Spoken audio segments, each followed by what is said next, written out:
Olá, alunos do 7º ano, aqui é Leonardo Montes, professor de História, trazendo mais um vídeo para vocês, dessa vez explicando as questões da semana 3, que começam na página 67 da apostila. Nossa unidade temática, a organização do poder e as dinâmicas do mundo colonial americano, e o nosso tema específico, a sociedade colonial da América Portuguesa. Muito bem, lembrando, toda vez que vocês ouvirem falar em América Portuguesa, isto faz referência à colônia de Portugal nas Américas, que no caso é o que hoje nós chamamos de Brasil, assim como também existia a parte espanhola da América, né? A famosa América Espanhola, que compreende hoje os países ali do México, Colômbia, Argentina, Chile, enfim, os países que têm como língua oficial o espanhol. Muito bem, basicamente as atividades dessa semana, elas vão focar nas primeiras organizações no então território brasileiro, ou seja, o surgimento das primeiras vilas, as primeiras aventuras Brasil adentro para mapear o território, o surgimento das primeiras vilas, das primeiras cidades, dos primeiros governos. Então é basicamente isso o foco dessa questão. E se você ler esse texto com atenção, você vai conseguir resolver todas as questões com tranquilidade, porque está tranquilo de fazer essas atividades. Então vamos lá. Aqui tem o texto, Brasil no século XVI, a formação da sociedade colonial. Então vocês devem ler, é um pequeno resumo, mas que explica bem. E aqui começam as atividades, vamos lá. Observe a representação abaixo e de acordo com o texto estudado, responda. Bom, esse é um mapa que não está muito nítido na apostila, né? Então fica difícil de ver. Eu vou procurar um mapa melhor, em melhor qualidade, vou colocar no grupo quando vocês forem assistir esse vídeo. Mas vamos lá. Basicamente, esse era o território do Brasil. Vocês podem ver que aqui tem uma linha.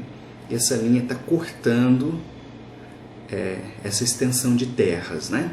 Essa linha define o Tratado de Tordesilhas, né? Que é aquela divisão que Portugal e Espanha fizeram a respeito das terras que existiam no continente americano, sendo toda essa extensão de terras ligadas a Portugal e tudo que estava de cá ligado à Espanha. É claro que esse tratado não foi respeitado e o Brasil, por exemplo, foi se tornando cada vez mais para cá, tomando, né, essas terras e com isso empurrando essa linha, né, do Tratado de Tordesilhas cada vez mais para a esquerda, digamos assim.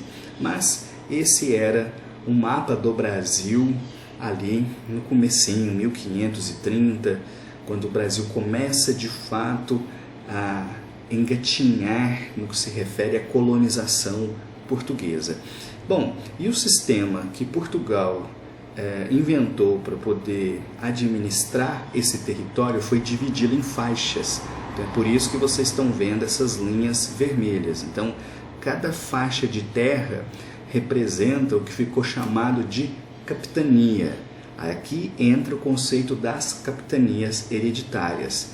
Então, basicamente o que o rei de Portugal fez foi: vamos fatiar toda essa extensão de terra e vamos oferecê-las aos nobres, às pessoas que tinham condições financeiras de explorar essa terra, uma vez que Portugal não tinha condições de fazer esse povoamento e muito menos de explorar toda essa extensão de terra, porque é uma coisa realmente gigantesca. E além do mais, havia o medo e o receio da invasão de outros povos, como os próprios espanhóis, ingleses, franceses, holandeses. Então, quanto mais rapidamente, mais estruturadamente Portugal conseguisse ocupar essas terras, melhor seria para o governo português. Então, aqui surge o conceito das capitanias hereditárias. Muito bem, vamos lá aqui para as perguntas. Qual sistema de ocupação de território da América Portuguesa está representado na imagem? Então, sem querer, já entreguei a resposta, né?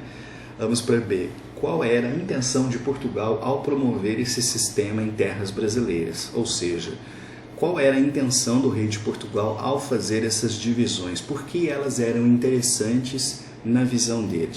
ok? Então, eu expliquei e o texto dá mais detalhes. C. Quais os motivos que levaram este sistema a fracassar? Uma curiosidade. Vejam só, de todas essas divisões, apenas 2 vão prosperar, sendo que uma vai prosperar mais do que a outra. E aí vem a pergunta, por quê?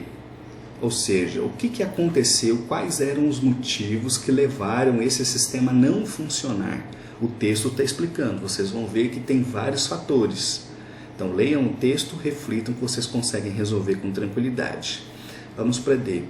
Identifique os nomes dos únicos nobres portugueses a terem sucesso nesse sistema.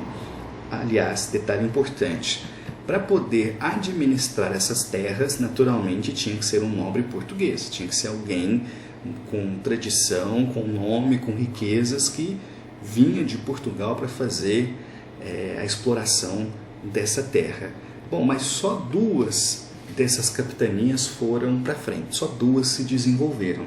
A capitania de São Vicente e a capitania de Pernambuco. Então, para você conseguir saber os nomes, né, dessas pessoas, basta você pesquisar sobre a quem pertencia a capitania de São Vicente e também a de Pernambuco, e você já consegue resolver essa questão. E por fim, a 2. Redija um parágrafo explicando por que Portugal decidiu substituir a mão de obra indígena por seres humanos escravizados vindos da África, a partir do início da produção da cana-de-açúcar na colônia. Então, redigir, escreva um parágrafo em que você vai explicar por que Portugal decidiu deixar os índios de lado, não se envolver muito, não levar adiante a escravização dos indígenas e substituir essa mão de obra pelos escravos vindos da África.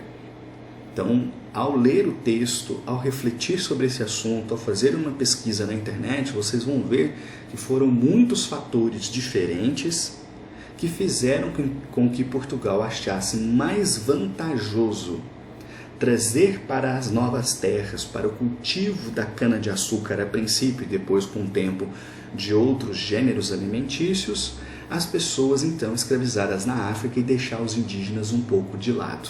Então, são essas as questões dessa semana, está bem tranquilo de resolver, mas qualquer dúvida, qualquer dificuldade, me chamem, estou aqui para ajudá-los, ok?